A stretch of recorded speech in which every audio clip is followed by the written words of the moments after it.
Train আমরা প্রত্যেকেই দেখেছি, হোক সেটা বাঙালি বা গোটা বিশ্বের মানুষ। সেই ট্রেনে উঠে মানুষের আজব আজব কর্মকাণ্ডও কিন্তু আমরা দেখছি আজকাল নেট পাড়ায় খুব ভাইরাল হচ্ছে। সাধারণত মানুষ ট্রেনের মধ্যে নাচ দেখেছেন, গান দেখেছেন, সাথে বাচ্চাদের বিভিন্ন রকম খেলা দেখেছেন, হকারদের কথা বলার ভঙ্গিও দেখেছেন, কিন্তু ট্রেনের মধ্যে দোলনা বানাতে দেখেছেন কি?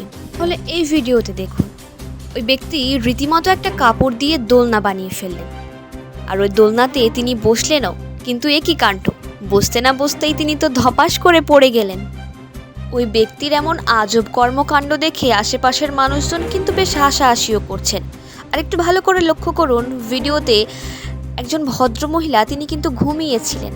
ওই ব্যক্তি পড়ার পরে তিনি কিন্তু বেশ একটু রীতিমতো রেগেও গেলেন, এবং শেষের দিকে তিনি তো ওই ব্যক্তিটিকে বেশ বকাবকিও করলেন। তবে এই ভিডিও দেখার পরে অনেকেই কিন্তু বলেছেন ভিড় থেকে বাঁচার জন্য তিনি ঠিকই করেছেন। আবার অনেকে এটাও বলছেন যে তিনি ঠিক করেননি, কেননা যদি তিনি নিচে কোনো মানুষের উপরে পড়তেন তাহলে কি হতো একবার ভাবুন তো। হয় ঘাড় ভাঙতো, নাহলে মাথাটাই ভেঙে যেত। তাই এমন কর্মকাণ্ড করার আগে একবার ভাবুন এবং সতর্ক হন।